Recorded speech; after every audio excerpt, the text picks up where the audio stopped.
दोस्तों अपने मुन्ना भाई एमबीबीएस फिल्म शायद जरूर देखी होगी, जिसमें संजय दत्त गलत तरीके से कॉलेज के एंट्रेंस एग्जाम को देते हैं और मेडिकल कॉलेज में एडमिशन ले लेते हैं। लेकिन दोस्तों वह तो फिल्म थी, लेकिन ये सब हकीकत में हुआ है और हुआ है 2024 नीट एग्जाम में। दरअसल भारत के भविष्य के डॉक्टर को बनाने वाले इस एग्जाम को लेकर 4 बड़े सबूत सामने आए हैं, जिसके तहत ही कहा जा सकता है कि एग्जाम में पूरी तरीके से घोटाला हुआ है। इस वीडियो को अंत तक जरूर देखिएगा और जानते हैं इस पूरे घोटाले में क्या कुछ अभी सामने आया है। दरअसल दोस्तों आपको बता दें कि नीट यानी कि national eligibility cum entrance test को एनटीए यानी कि नेशनल टेस्टिंग एजेंसी के द्वारा करवाया जाता है। किसी भी मेडिकल स्टूडेंट को डॉक्टर बनना है तो उसके लिए सबसे पहले मेडिकल कॉलेज में एडमिशन लेना जरूरी है और मेडिकल कॉलेज में एडमिशन लेने के लिए इसी पेपर को दिया जाता है। भारत में साल 2024 के लिए 5 मई 2024 को पेपर को करवाया गया था। बताया जा रहा है कि करीब 24 लाख बच्चों ने इस एग्जाम को दिया था, लेकिन इस एग्जाम में सबसे बड़ा घोटाला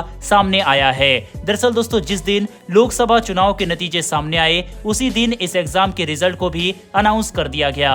एग्जाम के रिजल्ट में जो सबसे बड़ी बात सामने आई वह यह थी कि इस एग्जाम में इतिहास में पहली बार 67 बच्चों ने ऑल इंडिया रैंक में पहला स्थान हासिल किया। इसमें भी दोस्तों बड़ा सवाल यह था कि 6 बच्चों के रोल नंबर एक ही सीक्वेंस के थे, यानी कि कुछ बच्चे ने तो एक ही सेंटर से और कुछ ने उसके आसपास से ही एग्जाम दिया था। हैरानी की बात तो दोस्तों यह है कि अभी तक इतिहास में केवल 3 ही बच्चे ऐसे थे जिन्होंने एक साथ ऑल इंडिया रैंक में पहला स्थान हासिल किया हो, लेकिन 2024 में 67 ऐसे बच्चे थे जो इस रैंक पर पहुंचे थे। ऐसे में आरोप है कि इस पेपर के कंडक्ट होने से पहले ही क्वेश्चन पेपर लीक हो गया था। हालांकि भारत में आम बात है कि किसी भी एग्जाम का पेपर लीक हो जाए, लेकिन बड़ी बात तो यह है कि नीट के एग्जाम से पहले ही पटना में पुलिस को 20 बच्चों के एग्जाम पेपर मिल गए थे, जिसके बाद पुलिस ने 13 लोगों को अरेस्ट भी किया था। पटना पुलिस ने उस दौरान ही कहा था कि इस पेपर में लीक होने की खबर सामने आई है। इसके अलावा पेपर होने से पहले ही एक वीडियो सामने आया था। वीडियो में ये कहा गया था कि नीट का एग्जाम पेपर लीक हो सकता है। वहीं इस पेपर लीक में भी एक बार फिर से विशाल चौरसिया ही शामिल हो सकता है। विशाल चौरसिया की बात करें तो ये पेपर लीक मामले में इस वक्त जेल में बंद है और एक बार फिर से इसी पर पेपर लीक होने का आरोप है। इसके अलावा दोस्तों टेलीग्राम में भी कई ग्रुप ऐसे थे जहां के स्क्रीनशॉट वायरल भी हुए हैं। इन ग्रुप में ये कहा गया है कि 30 से 40 हजार रुपए में प्रति सब्जेक्ट के हिसाब से क्वेश्चन पेपर बच्चों को एग्जाम होने से पहले ही मिल रहा था। आपको बता दें गुजरात के गोधरा में एक ऐसा ही केस भी सामने आया था, जहां पर सेंटर हाईजैकिंग के चलते एक सेंटर मालिक को जेल में जाना पड़ा। कोर्ट ने सबूत के तहत ये पता लगाया कि 16 अलग अलग राज्यों के बच्चों ने इस गुजरात के केंद्र को चूज किया। अब देखा जाए तो 16 राज्य भी ऐसे थे जहां उड़ीसा, झारखंड, कर्नाटक और मध्य प्रदेश के बच्चे शामिल थे। आमतौर पर ये बच्चों की ख्वाहिशें होती है कि बच्चों को घर के पास ही एग्जाम सेंटर मिल जाए। ऐसे में कर्नाटक के बच्चे ने जब गुजरात के सेंटर को सेलेक्ट किया तब कोर्ट को भी शक हुआ कि आखिरकार ये क्या माजरा है, और इसके बाद आरोपी को दोषी पाया गया और उसे जेल भेज दिया गया है। आपको बता दें कि साल 2024 में भी कुछ ऐसा ही केस सामने आया। दरअसल 10 लाख रुपए तक में नीट एग्जाम को क्रैक करवाने के लिए सेंटर मालिकों की ऑडियो क्लिप वायरल हो रही है, जिसमें सेंटर मालिक ये कहते हुए नजर आ रहे हैं कि बच्चों को आकर सिर्फ एक्टिंग करनी होगी और 3 घंटे तक वह सीसीटीवी के सामने एक्टिंग बच्चों को करनी है, जिसके बाद हमारे यानी कि सेंटर के कुछ लोग OMR शीट को भर देंगे और बच्चा पास हो जाएगा। इसके अलावा दोस्तों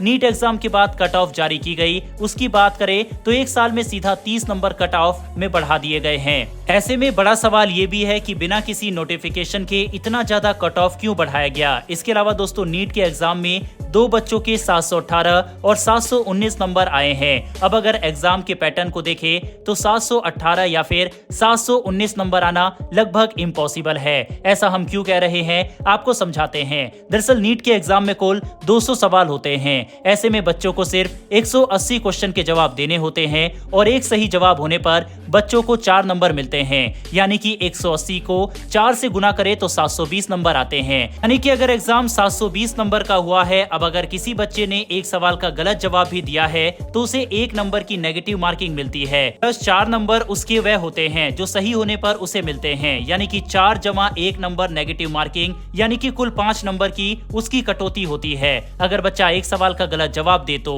इसके अलावा दोस्तों अगर किसी ने एक सवाल को स्किप कर दिया तो 4 नंबर उसके उस सवाल के वैसे ही कट जाएंगे। जाएंगे जो कि उसे सही होने पर मिलते। यानी कि अगर टोटल करे तो 720 में से किसी स्टूडेंट को सवाल स्किप करने के बाद 716 नंबर मिलेंगे, या फिर नेगेटिव मार्किंग और गलत जवाब होने पर 5 नंबर कटने के बाद 715 मिलेंगे। लेकिन साल 2024 नीट के एग्जाम में 2 बच्चों को 718 और 719 नंबर मिले हैं। अब इस पर नेशनल टेस्टिंग एजेंसी का ये कहना है कि कुछ एग्जाम सेंटर पर पेपर लेट पहुंचा था। 10 मिनट पेपर लेट होने पर 40 नंबर बच्चों को ग्रेस मार्क के तौर पर दिए गए हैं। लेकिन ऐसे में सवाल ये खड़ा होता है कि मुंबई के अंधेरी में पेपर 20 मिनट लेट हुआ था, यानी कि वहां के बच्चों को 80 नंबर मिलने चाहिए। इसके अलावा कई इलाकों में 1 घंटे पेपर लेट डिस्ट्रीब्यूशन हुआ था।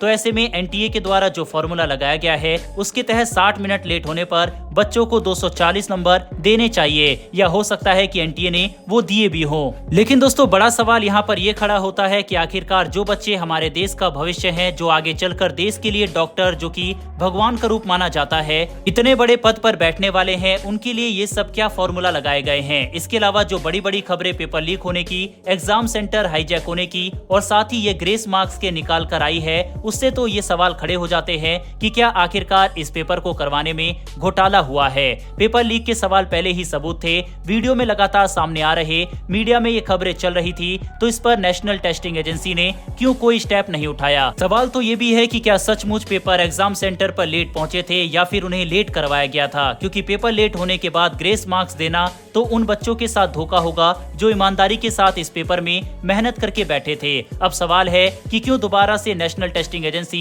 री एग्जाम नहीं करवा रही। भारत में पहले से ही पेपर लीक होने की समस्या काफी ज्यादा है। ऐसे में स्टूडेंट के भविष्य के साथ खेला जाना गलत है। इस पर एजेंसियों के अलावा केंद्र सरकार और राज्य सरकार को भी एक्शन लेने की जरूरत है। पूरे भारत में ऐसा कोई राज्य नहीं है जहां पर पेपर लीक होने की समस्या ना आती हो। ऐसे में हम किसी के ऊपर ये इल्जाम लगाकर इससे बच नहीं सकते। हमारा चैनल डिफेंस और वर्ल्ड अफेयर्स की न्यूज कवर करता है, लेकिन ये क्योंकि स्टूडेंट्स के भविष्य का सवाल है, इस वजह से इस मुद्दे को हम नहीं छोड़ सकते थे। यही कारण है कि इस मुद्दे के ऊपर हमने वीडियो बनाई। इस पर आपकी क्या राय है कमेंट बॉक्स में लिखकर जरूर बताइएगा। इस वीडियो को शेयर कीजिएगा और अगर आप हमारे चैनल पर पहली बार आए हैं तो नीचे दिए गए सब्सक्राइब बटन को प्रेस कर बेल आइकन को दबा ले, जिससे हमारी डेली डिफेंस और वर्ल्ड अफेयर से जुड़ी ऐसी वीडियो आप तक सबसे पहले पहुंच सके। फिर मिलेंगे ऐसी एक नई वीडियो के साथ। धन्यवाद। जय हिंद।